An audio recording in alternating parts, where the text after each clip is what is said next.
Mathematics classes. This is Richa और आज का हमारा टॉपिक है पीपीसी कर्व।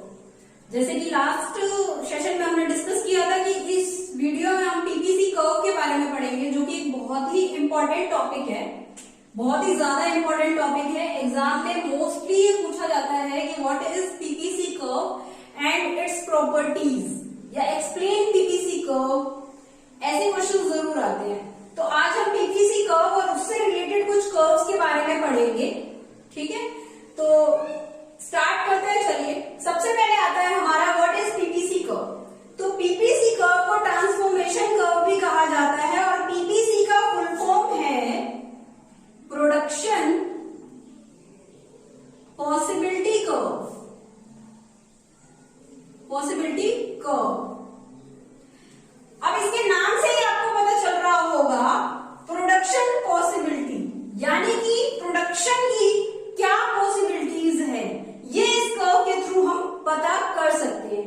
अगर हम दो प्रोडक्ट्स के बारे में सोच रहे हैं, उनका प्रोडक्शन करने के बारे में सोच रहे हैं, तो हम ये देखेंगे कि हमारे पास रिसोर्सेज जो है वो सीमित हैं।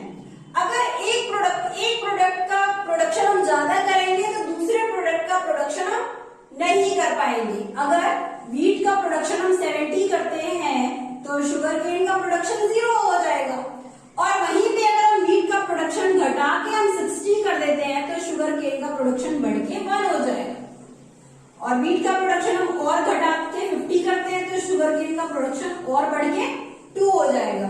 ये इसी तरीके से चलता है पीपीसी कर्व में। पीपीसी कर्व इसीलिए हमेशा डाउनवर्ड स्लोपिंग होती है, क्योंकि इसमें एक चीज का प्रोडक्शन अगर कम होता है तभी दूसरे का प्रोडक्शन इंक्रीज होता है, ठीक है। अगर हम शुगर केन का प्रोडक्शन कम करेंगे तो व्हीट का ज्यादा होगा, अगर शुगर केन का ज्यादा करेंगे तो व्हीट का, देखिए यहाँ पे 5 अगर किया हमने शुगर केन का तो व्हीट का 0 हो गया, ठीक है, क्योंकि रिसोर्सेज हमारे पास लिमिटेड है।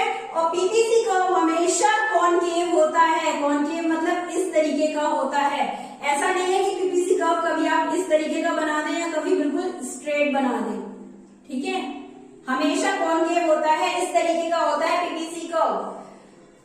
और बात रही इस डायग्राम को हम इस तरीके से भी समझ सकते हैं, जैसे कि हम पहले ग्राफ्स बनाते थे तो हम पहले एक टेबल बनाया करते थे इस तरीके से, व्हीट का और ये शुगर केन का। इसमें हम प्रोडक्शन पॉसिबिलिटी लिखेंगे। अगर व्हीट का 70 है तो शुगर केन का 0 है, अगर व्हीट का 50 है प्रोडक्शन तो शुगर केन का 2 है। आप इसके पीछे टन लगाइए या फिर किलोग्राम लगाइए या फिर ग्राम लगाइए, ये आपकी मर्जी है, जितना प्रोडक्शन आप करना चाहें उस हिसाब से आप इसके पीछे कोई भी लगा सकते हैं, कुछ भी, टन, ग्राम, किलोग्राम, कुछ भी, ठीक है। तो और व्हीट का प्रोडक्शन अगर हम 40 करते हैं और कम करते हैं तो शुगर केन का प्रोडक्शन जैसे ही यहाँ पे बढ़ जाता है, 3 हो जाता है। तो इसी तरीके से पॉसिबिलिटीज निकाली जाती है प्रोडक्शन पॉसिबिलिटी कर्व में, पीपीसी कर्व में। इसके बाद आता है हमारा efficient and inefficient utilisation curve, ठीक है। Efficient and inefficient utilisation curve, ये आपको कुछ कुछ पीपीसी कर्व जैसा ही दिख रहा होगा, क्योंकि ये उसी का एक पार्ट है। पीपीसी कर्व में देखना है कि किसका एफिशिएंट और किसका इनएफिशिएंट यूटिलाइजेशन हो रहा है, कौन से प्रोडक्ट का। हमारे पास 2 गुड है, गुड वाई और गुड एक्स, ठीक है। अगर कर्व बी से सी पे मूव करता है, ये इफिशिएंट यूटिलाइजेशन है। अगर हमने इसका प्रोडक्शन एक का इंक्रीज किया है तो दूसरे का डिक्रीज होगा, ठीक है। इफिशिएंट कर्व क्या होता है, production of one good can not increase without decreasing other good. एक गुड का प्रोडक्शन आप ऐसे नहीं बढ़ा सकते हैं बिना दूसरे गुड के प्रोडक्शन को घटाए हुए। जैसे कि व्हीट का प्रोडक्शन घटाया तभी शुगर केन का प्रोडक्शन इंक्रीज हुआ, तो ये इनएफिशिएंट कर्व हो गया। एक गुड का प्रोडक्शन डिक्रीज होगा तभी दूसरे गुड का प्रोडक्शन इंक्रीज हो पाएगा, ठीक है। तो ये इनएफिशिएंट गुड हो गया, इफिशिएंट गुड हो गया। और इनएफिशिएंट गुड पे आते हैं हम, तो इनएफिशिएंट गुड क्या होता है कि आउटपुट जो है एक गुड का इंक्रीज किया जा सकता है दूसरे गुड को बिना घटाए भी। तो अगर आउटपुट एक गुड का दूसरे गुड को बिना घटाए इंक्रीज किया जा सकता है तो दूसरे गुड का आउटपुट हम क्यों घटाएंगे, अपना हम लॉस क्यों करेंगे। तो इसका मतलब वो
पहले टेक्नोलॉजी नहीं थी, आप अब अगर टेक्नोलॉजी का यूज कर रहे हैं और उसी रिसोर्सेज में अगर आप आउटपुट इंक्रीज कर पा रहे हैं तो उसका यूज अब इफिशियंटली हो रहा है, पहले वो इफिशियंट नहीं था, यानी कि वो इनएफिशिएंट था। ठीक है, आई होप आपको ये वाला भी समझ आ गया होगा। अब हम चलते हैं इंप्रूवमेंट इन टेक्नोलॉजी की तरफ। क्या होता है इंप्रूवमेंट इन टेक्नोलॉजी? मान लीजिए आपके पास दो गुड है, वीट और क्लोथ, वीट और क्लोथ। आपके पास टेक्नोलॉजी इन वीट आती है तो वीट का जो प्रोडक्शन है वो इंक्रीज हो जाता है। ठीक है, P1 से P2 तक। अगर टेक्नोलॉजी इन एग्रीकल्चर आती है तो वीट का ही प्रोडक्शन इंक्रीज होगा, क्लोथ का नहीं होगा, इसीलिए यहाँ पे P डैश पे ही है। ये वाला जो साइड है ये क्लोथ का है, ये वाला वीट का है, तो यहाँ पे P1 से P2 तक वीट पे गया। और अगर आपका क्लोथ का भी इंक्रीज होता है और वीट का P1 आ जाता है P से P1 पे, तो आपके पास टेक्नोलॉजी इन बोथ आ गया। ठीक है, अगर हम इस कर्व को कुछ इस प्रकार देखें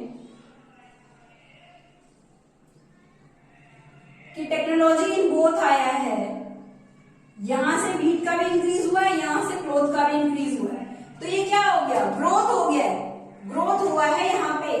ठीक है, ओवरऑल ग्रोथ। जैसे पहले ये ए था, अब ये बी है, सी था, ये डी है।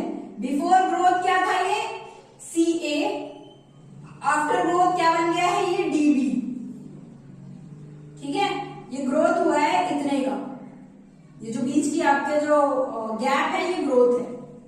तो ग्रोथ के बाद ये कर्व कुछ इस तरीके से बन जाएगा। ये बीपीसी कर्व का उदाहरण था। आई होप आपको ये तीनों टॉपिक्स और तीनों जो ग्राफ्स है ये अच्छे से समझ में आ गए होंगे।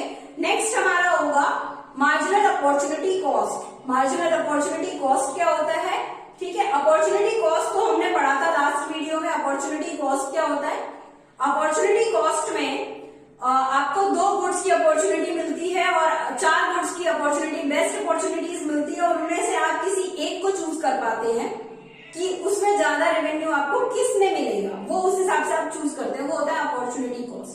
अब हमें देखना है मार्जिनल अपॉर्चुनिटी कॉस्ट, वो हम नेक्स्ट वीडियो में देखेंगे।